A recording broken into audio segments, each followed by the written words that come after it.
चालू कर रहा हूँ। सुनाई दे रहा है सबको? Yes sir. ठीक है। देखो, rebound hammer test. Rebound hammer test तुम लोग नॉन डिस्ट्रक्टिव टेस्ट के अंदर में पड़ता है, ठीक है। रिबाउंड हैमर और अल्ट्रासोनिक पल्स वेलोसिटी, ठीक है, दो टेस्ट है तुम लोगों को नॉन डिस्ट्रक्टिव। एक होता है, देखो, कॉम्प्रेसिव स्ट्रेंथ जो हम लोग निकलते हैं, तो कॉम्प्रेसिव दो टाइप का, एक डिस्ट्रक्टिव होता है। पहले क्या करना पड़ता है, जब साइड में कंक्रीट जाता है तो कंक्रीट के टाइम में क्यूब बनाना पड़ता है। क्यूब बनाने के बाद उसको तोड़ना पड़ता है सीटीएम मशीन के थ्रू, ठीक है। तो कंक्रीट जाने का टाइम, मतलब जब स्ट्रक्चर बनना है उस टाइम हम लोगों को क्या करना पड़ता है, 7 डेज, 14 डेज और 28 डेज में कितना तुम्हारा स्ट्रेंथ मिल रहा है, एमपीए मिल रहा है, न्यूटन पर एम स्क्वायर और केजी पर सेंटीमीटर स्क्वायर, जो भी तुम यूनिट ले लो, कितना तुम्हारा स्ट्रेंथ मिल रहा है, वो है डिस्ट्रक्टिव, मतलब डिस्ट्रक्ट कर सकता है उसको, मतलब तोड़ सकता है। और तुम्हारा और एक होता है नॉन डिस्ट्रक्टिव। जब स्ट्रक्चर बन गया, मान लो एज पर स्पेसिफिकेशन हमको M30 का स्ट्रेंथ होना चाहिए, मान लो स्ट्रक्चर बना दिया, क्यूरिंग हो गया, 28 डेज पार हो गया, क्यूरिंग सब कुछ कर लिया, उसके बाद हमको M30 होना चाहिए, तो M30 आया कि नहीं, उसके लिए हम लोगों को दो टेस्ट है।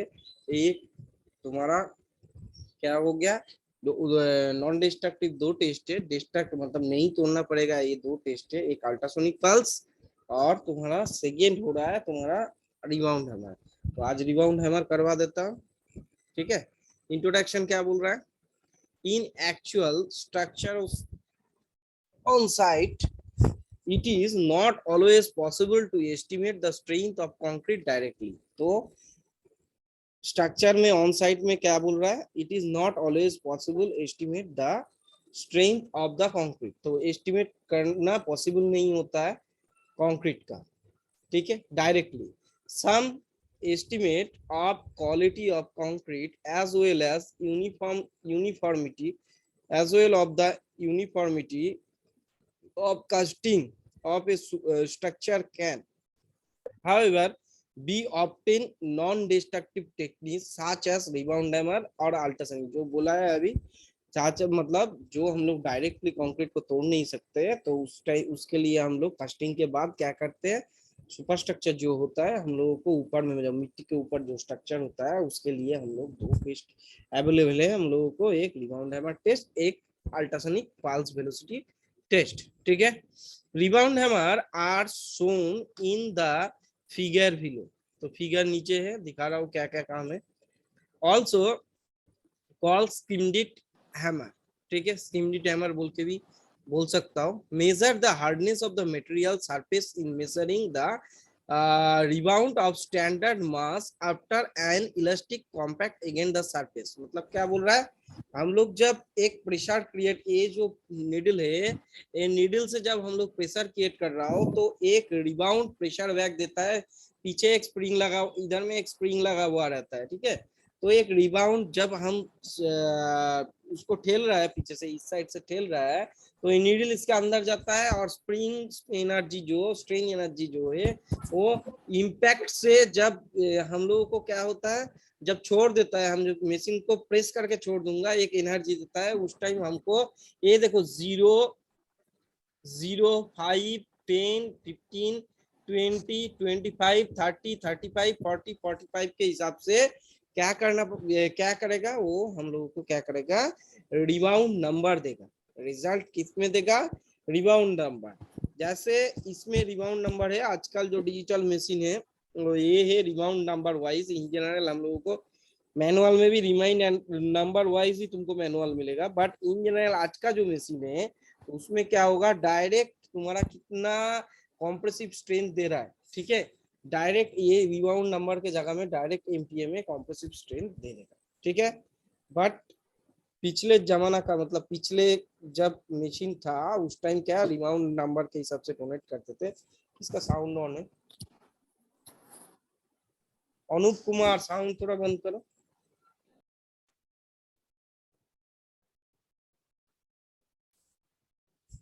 ठीक है।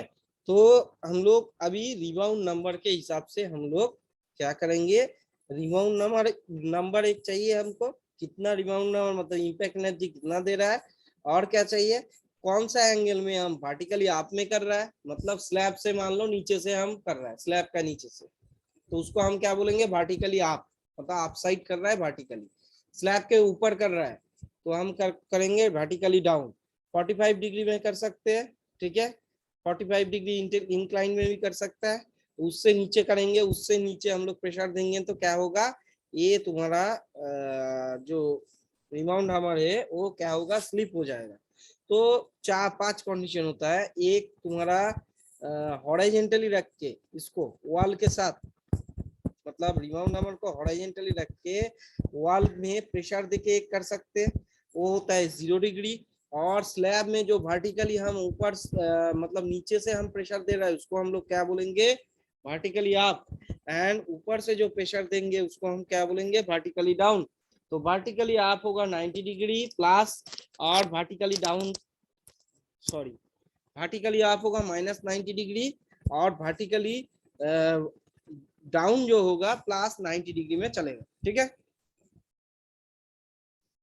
Against the surface the mass is released from the standard pre compress spring, जो हम स्प्रिंग के बात किया तो मास जो रिलीज्ड होगा प्री कंप्रेस, पहले से जो कंप्रेस हुआ है स्प्रिंग से रिलीज्ड होगा, दस having a fixed amount of energy.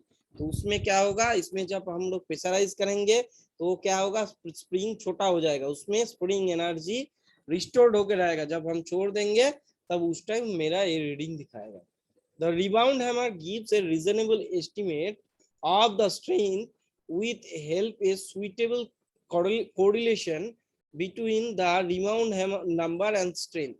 तो rebound hammer gives क्या क्या दे रहा है, कोरिलेशन एक दे रहा है। इसमें क्या है, ये देखो पहले जो मशीन था ये रिबाउंड हैमर मशीन, तो इसके ऊपर ही एक कार्ब था, कार्ब हम दिखा रहे हो कौन सा कार्ब था, वो कार्ब के हिसाब से हमको रिबाउंड हैमर के हिसाब से कितना रिबाउंड नंबर आया उसके हिसाब से स्ट्रेंथ क्या होगा हमको निकलना पड़ता था पहले, ठीक है।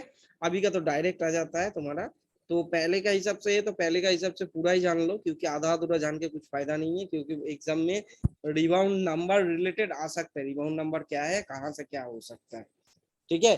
वो एग्जाम से ज्यादा तुम्हारा इंटरव्यू में जरूरत है कोई भी जगह में। The impact energy required for rebound hammers for different application related to concrete structure giving the following table, ठीक है।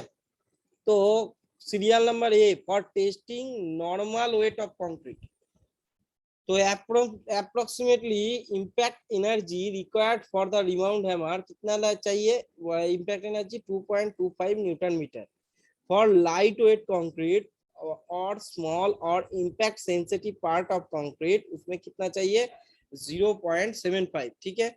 ये न्यूटन मीटर इम्पैक्ट एनर्जी हम लोगों को चाहिए। नेक्स्ट सी में क्या बोला है, सीरियल नंबर सी में देखो क्या बोल रहा है, for testing mass concrete for example in roads, air fields, pavements and hydraulic structure, उसमें क्या कितना चाहिए, 30 चाहिए। तो मास कंक्रीट के लिए, रोड्स के लिए, एयरफील्ड के लिए, एयरफील्ड पेवमेंट के लिए कितना चाहिए, वो एंड हाइड्रोलिक स्ट्रक्चर 30 चाहिए, ठीक है। तो 30 न्यूटन मीटर इम्पैक्ट एनर्जी चाहिए।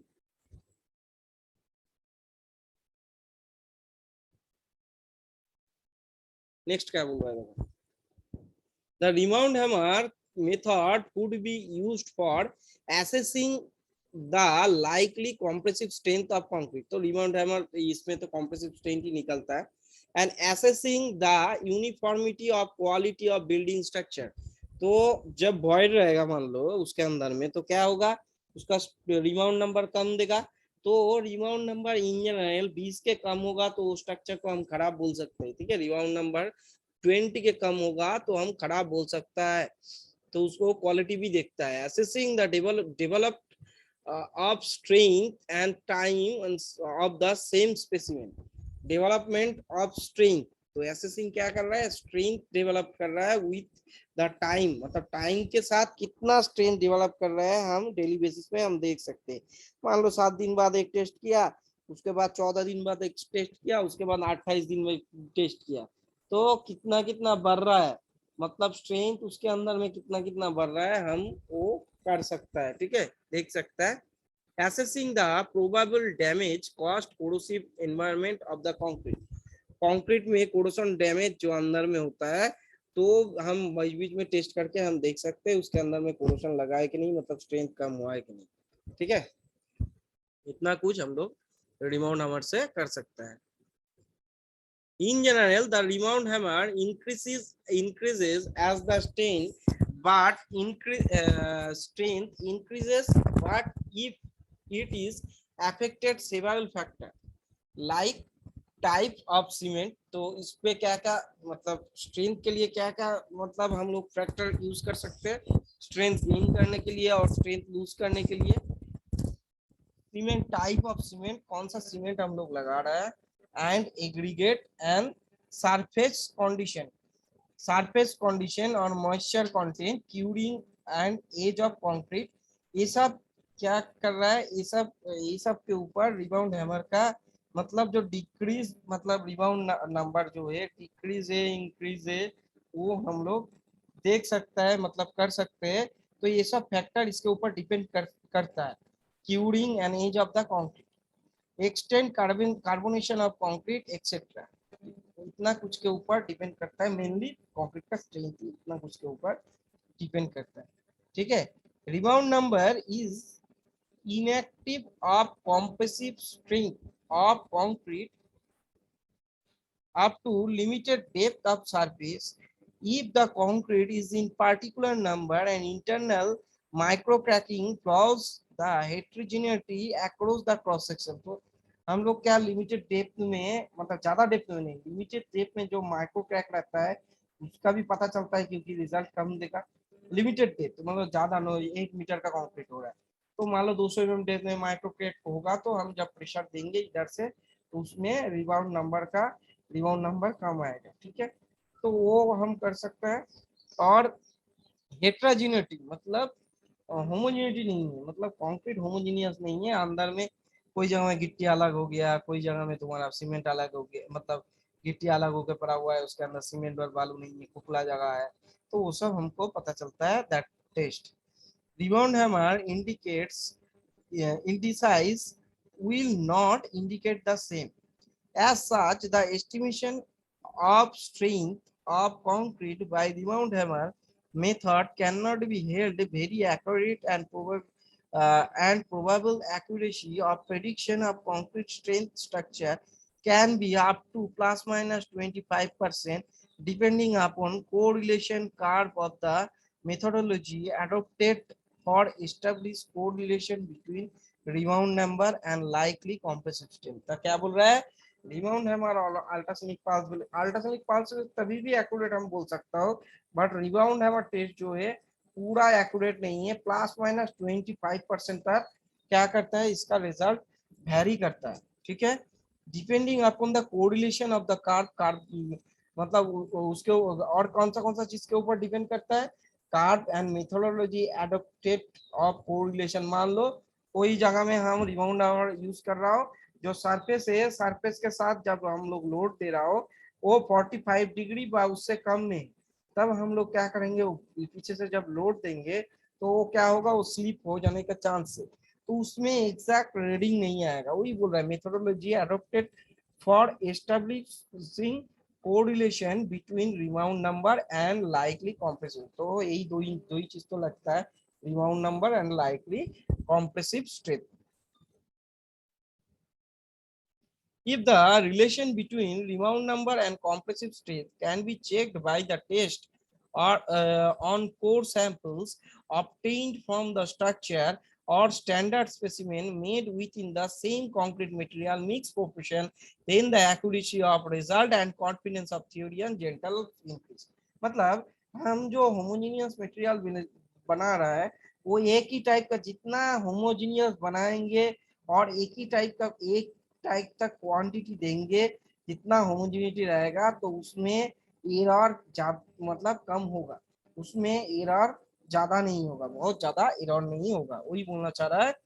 Because the of the various limitation in rebound hammer test the combined used ultrasonic pulse velocity. ठीक है, तो ultrasonic velocity and rebound hammer test most proper interpretation. तो जब लिमिटेशन ज्यादा आएगा वेरियस लिमिटेशन में, हम लोग क्या करते हैं, रिबाउंड हैमर टेस्ट भी करते हैं, अल्ट्रासोनिक पल्स वेलोसिटी भी करते हैं। ठीक है, if the quality of the concrete assessed by ultrasonic pulse velocity method is excellent, is good, only then the C2 in situ compressive strength assessed from the rebound hammer test is valid। मतलब rebound hammer test में जो result आया, ultrasonic pulse velocity test में भी वही result आएगा, तो उसको हम लोग वैलिड मान सकते हैं जब हम लोगों को होमोजेनिटी नहीं रहेगा, हेट्रोजीनियस कंक्रीट रहेगा। ठीक है, this shall be taken N indicative strength of the concrete entire the cross section of the concrete member represented both by both states। तो both टेस्ट करना है वो इस सब जगह में। in case the quality assessed UPB is doubtful, the estimation in situ compressive strain by rebound indices shall be extended to the entire mass only the base of the collateral measurement। Example is strength of the side concrete cubes and cement content and core test concrete core testing। In case the concrete assessed UPB is poured, no assessment of the concrete strength shall be made for the rebound hammer stick। तो यूपीबी test में मान लो बहुत ज्यादा फर्क आ गया, तो हम लोग कौन सा टेस्ट को ये करेंगे, मतलब कौन का रिबाउंड नंबर टेस्ट किसका साथ मिलाएंगे, कोड कटा कंक्रीट का जो कोड कटा टेस्ट है, कंक्रीट क्यूब को तोड़ के, पहले वाला जो कंक्रीट क्यूब है उसको तोड़ के, सीमेंट कंक्रीट इन कंक्रीट कोड कटा टेस्ट, इस सब के साथ हम लोग मिलाएंगे। वो ज्यादा मान लो दो टेस्ट के साथ मिल गया तो बट यूपीबी के साथ नहीं मिल रहा। ठीक है, कंक्रीट कोड कटर के साथ मिल गया और ये कंक्रीट क्यूब के साथ तोड़ने के मिल गया, और यूपीबी के साथ नहीं मिल रहा है रिबाउंड नंबर का जो टेस्ट का रिजल्ट आ रहा है, तो तब हम सोचेंगे जो यूपीबी बोर्ड रिजल्ट दिया है, मतलब यूपीबी टेस्ट में कुछ खराबी है। मतलब मल्टीप्लिकेशन करके तुमको क्या सब कुछ चेक करना है, एक टेस्ट वो टेस्ट का रिजल्ट लेके, जिसमें मान लो ज्यादा नंबर ऑफ टाइम एक ही रिजल्ट आएगा, तीनों मान लो चार टेस्ट है तो चार टेस्ट में मान लो तीन टेस्ट में एक रिजल्ट आएगा, तो हम एक टेस्ट को, एक प्रोसेस को हम क्या करेंगे, छोड़ देंगे। ठीक है,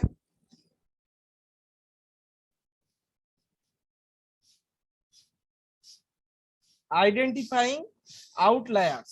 An outlier is an observation that appears to be the inconsistent with the rest of the given data set।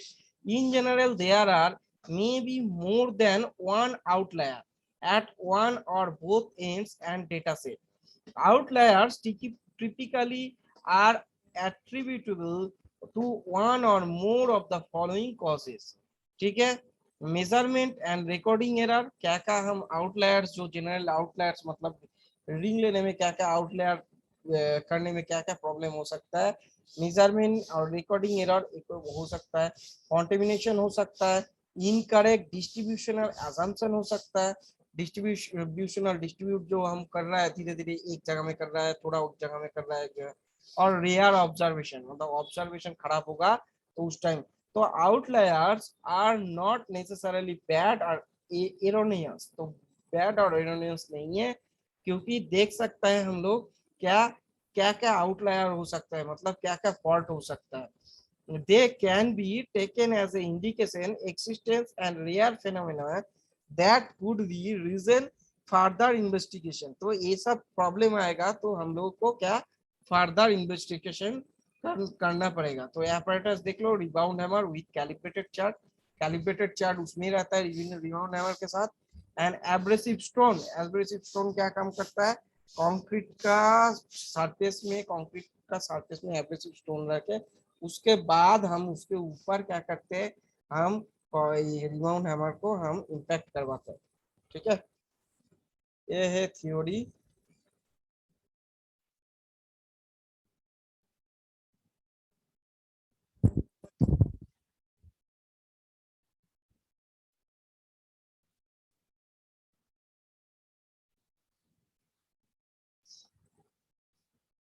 Procedure में कुछ है, हम उसको दिखा दे रहा हूँ, उसके बाद सिमुलेशन। देखो, this test is followed for the experiment. For the test smooth clean and dry surface should be selected. तो स्मूथ क्लीन करना है और ड्राई सरफेस लेना है। Rough surface resulting for incomplete compaction and loss of ground, spelled rolled and surface do not give reliable results would be avoided। तो rough surface को avoid करने के लिए बोल रहा है इनकम्प्लीट कॉम्पैक्शन हो सकता है, ग्राउटिंग कम हो सकता है। ग्राउटिंग मतलब जो जगह में वॉइड रह जाता है, हनीकॉम जिसको बोल रहा है, उस जगह में हम लोग ग्राउटिंग करके फिल करते हैं। ठीक है।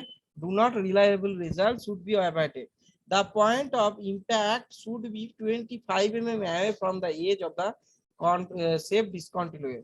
तो जब हम लोग इम्पैक्ट करेंगे, ऐसे जब वॉल में हम लोग इम्पैक्ट कर रहा है, तो इस तो उसमें क्या 25 mm एज से 25 mm अंदर में इम्पैक्ट करना है। और ये जो हॉरिजॉन्टली इम्पैक्ट कर रहा है इसको हम लोग बोल रहा है 0 डिग्री। और इधर में देखो वर्टिकली आप जो कर रहा है उसको हम लोग क्या बोल रहा है -90 डिग्री। वर्टिकली डाउन जो कर रहा है उसको हम लोग क्या बोल रहा है +90। ठीक है, तीनों का कर्व देख लो। ये देखो +90 डिग्री का कर्व है। ये रहता है, ये जो चार्ट है तुम्हारा, ये मशीन के ऊपर चिपका हुआ रहता था पहले, अभी तो डायरेक्ट रिजल्ट दे रहा है। ये है वर्टिकली आप -90 डिग्री और ये है 0 हॉरिजॉन्टली, तो ये 0 इसका कर्व है। रिबाउंड नंबर मान लो 30 आया इसका। ठीक है। पोजीशन क्या है, पोजीशन मान लो वर्टिकली, पोजीशन मान लो वर्टिकली डाउन। ठीक है। तो 30 में वर्टिकली डाउन किधर टच कर रहा है, ये जगह में टच कर रहा है। ये जगह के हिसाब से तुम वर्टिकली आ जाओ, कितना आना है 29। तो 29 एमपीए होगा कॉम्प्रेसिव स्ट्रेंथ। समझ में आया क्या बोलना चाह रहा हूँ? नेक्स्ट देखो, for taking a measurement the rebound hammer should be held at right angle of the surface concrete that can be constructed horizontally and vertically upward and downward। जो बोला एक हो सकता है horizontally, vertically up and vertically down में हम पेश कर सकते हैं। सिचुएशन मतलब जगह के हिसाब से कौन सा जगह में कौन सा यूज करना है। प्रेस द टेस्ट प्लंजर, तो इसको हम लोग क्या बोलेंगे plunger.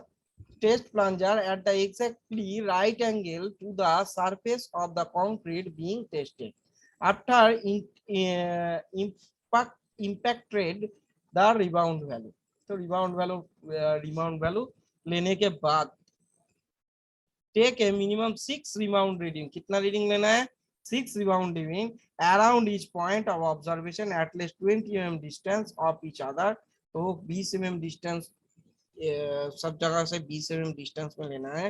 And average this of this reading after deleting outlier.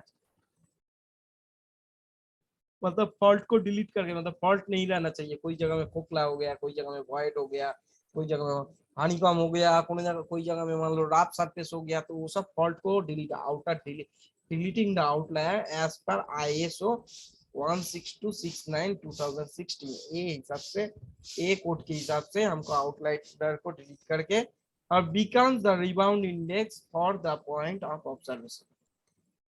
Convert the rebound index to compressive strength of carbonation chart। तो रिबाउंड नंबर के हिसाब से हम दिखाया ये। और ये तुम्हारा सीरियल नंबर, रिबाउंड वैल्यू क्या है, आउटर लाइन यस और नो। तो आउटलायर यस और नो, आउटलायर जिधर यस रहेगा वो तो हम लेंगे ही। ठीक है। Compressive strength based rebound index, तो रिबाउंड इंडेक्स यहाँ से मिल जाएगा, इवेरिजिंग करने से रिबाउंड वैल्यू को इवेरिजिंग करने से रिबाउंड इंडेक्स मिल जाएगा। उसके हिसाब से हमको क्या कॉम्प्रेसिव स्ट्रेंथ निकालना है, कितना कॉम्प्रेसिव स्ट्रेंथ आ रहा है। अभी बोलो थ्योरी लेके किसी का कुछ प्रॉब्लम है कि नहीं? थ्योरी लेके किसी का कुछ प्रॉब्लम है?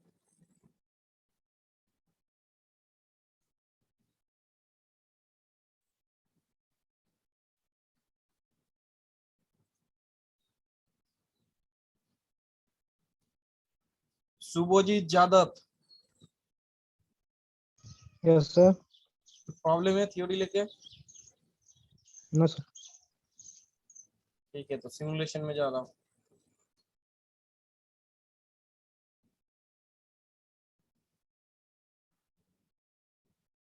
देखो कार्बोरन ए है, कार्बोरंडम स्टोन। ठीक है, ये है rebound hammer, the test of concrete specimen by the non destructive test method और rebound hammer test. Start the experiment. अभी हम क्या करेंगे for testing normal weight concrete. Enter कितना,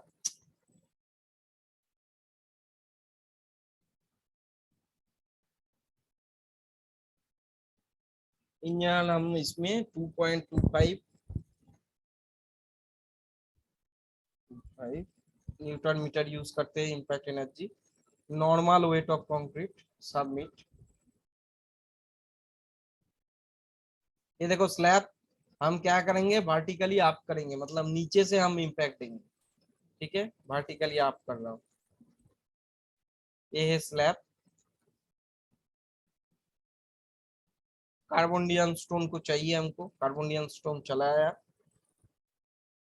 For testing smooth, clean and dry surface should be selected.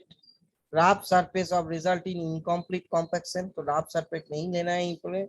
Loss of route, spelled, told किया हुआ है, spelled किया हुआ है। Do not give reliable result, should be avoided। तो ये वाला नीचे वाला पोर्शन से ये सब पोर्शन हमको नहीं लगाना है। तो कार्बोनियम स्टोन को हमको लगाना है, लगा दिया पूरा। अभी कार्बोनियम स्टोन के हम क्या किया, साफ कर लिया पूरा, ठीक है। अभी जो पोर्शन हम साफ किया उसमें 20 मिनिमम 25 दूरी में, 25 mm दूरी में 6 हमको स्पॉट बनाना है, ठीक है। देखो 6 स्पॉट बना। बोले click on the marker on the at least 6 point on the concrete surface, the point of the impact less should be less than 25 mm away of the edge, मतलब एज से 25 mm अवे, और ये वाला distance भी 25 से ज्यादा होना चाहिए, ठीक है। अभी क्या बोला, click the add button and the rebound hammer. Rebound hammer को ऐड कर रहा हूँ। अभी रिमाउंड हैमर से एक एक हम टेस्ट कर रहा हूँ, ठीक है। देखो एक जगह में इम्पैक्ट हो रहा है। नेक्स्ट।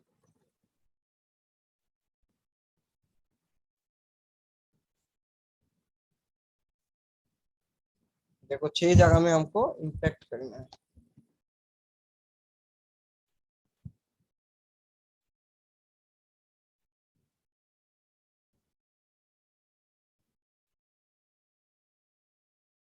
इधर में रिजल्ट दिखा रहा है, देखो 0 से 2 जगह में आएगा वही रिजल्ट।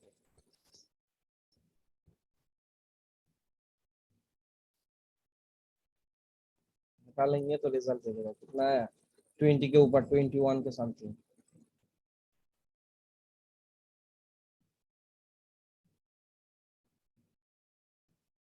पोजिशन हम कर रहे हैं वर्टिकली, कितना आ रहा है 35 के आसपास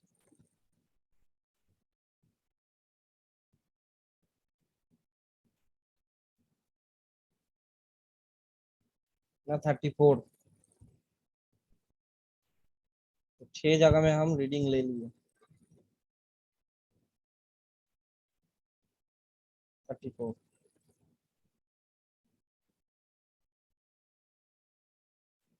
अभी देखो इंडेक्स मार्क कितना है, पहले 32 आया था, 32, उसके बाद मार्क 3 20 आया, उसके बाद मार्क 4 35 आया, ये जगह में रिजल्ट आया, मतलब ये हो गया रिबाउंड नंबर, ठीक है। उसके बाद 34 आया, 34 आया, तो हम मार्क को हम डाल देता हूँ उधर में।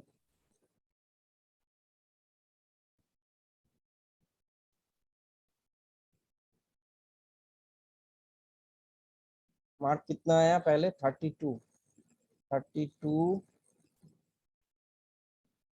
32, मार्क 3 कितना आया 20, मार्क 4 35, मार्क 5 34, मार्क 6 34। सबमिट किया। अभी देखो ये वाला दिया, तो वर्टिकली आप मतलब कौन सा ग्राफ में जाएगा, वर्टिकली आप मतलब जाएगा ये वाला ग्राफ में, ठीक है। तो इससे हमको रिबाउंड इंडेक्स मिल रहा है 32 30, इसका एवरेजिंग करना है हमको। एवरेजिंग करके मान के चलो 34 आया, ठीक है। तो 34 मतलब ये वाला लाइन, ये वाला लाइन के हिसाब से ऊपर चला जाओ, ये जगह में तुम्हारा टच कर रहा है, ठीक है, ये जगह में टच कर रहा है, ये जगह वर्टिकली एक कार्व हो रहा है वर्टिकली आपके लिए। तो 34 के हिसाब ऊपर में चला जाना है, तो ये जगह माफ कर रहा है। तो ये जगह के हिसाब से इधर चला आओ तो 21, तो 21 MPa के हिसाब से तुम्हारा क्या है, कॉम्प्रेसिव स्ट्रेंथ है। इम्पैक्ट एनर्जी हम पहले कितने लिए थे, 2.25। कंडीशन ओरिएंटेशन क्या लिए थे, वर्टिकली आप लिए थे।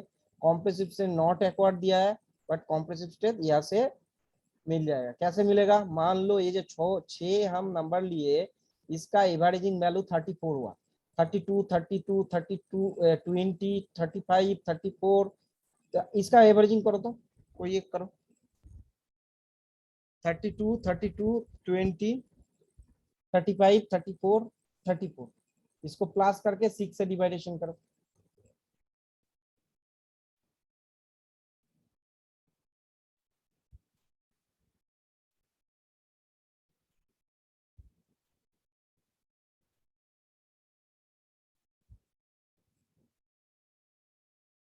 कितना आया,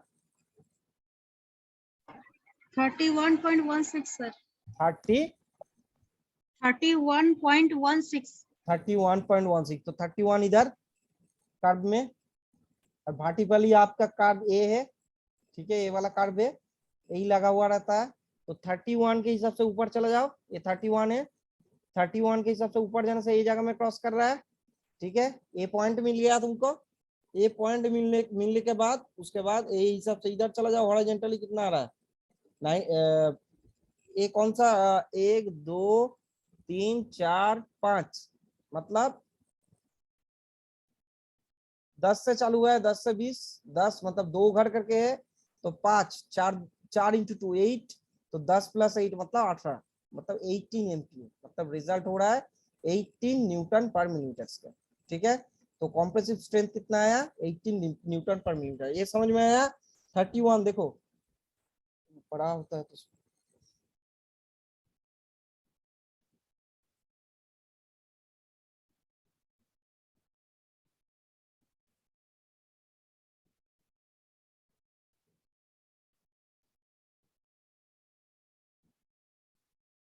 27 दिखा रहा है, तो क्राफ्ट में कुछ गलत हो रहा है, 27 नहीं आएगा, पार्टिकली आप था ना, पार्टिकली आप 27 नहीं आएगा, ये 18 के आसपास आएगा। ठीक है, अभी बोलो किसी का क्या प्रॉब्लम आ रहा है, किसी का कुछ ये जब वर्टिकली डाउन होता तो 27 के आसपास आता, वर्टिकली आप जब सही सिचुएशन दिया है वो 18 के आसपास आएगा। किसी का कुछ प्रॉब्लम है तो बोलो, प्रॉब्लम नहीं जाएगा मेरा हिसाब से। रंजन अटेंडेंस भेजो, रंजन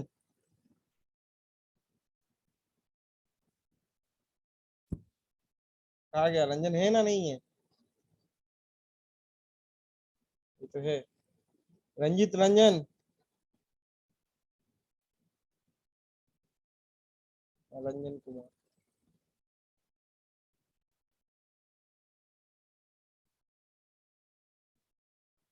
अच्छा लक्ष्मण,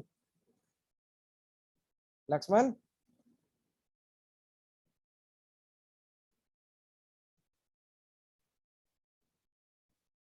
सर स्क्रीनशॉट ले रहे हैं सर, लिख रहे हैं। भेज दो। ठीक है चलो, किसी का कुछ प्रॉब्लम है तो बोलो, नहीं तो दूसरा चालू करना पड़ेगा। प्रॉब्लम नहीं है ना, ठीक नहीं है, सर। नहीं सर। ठीक है तो क्लोज कर रहा हूँ।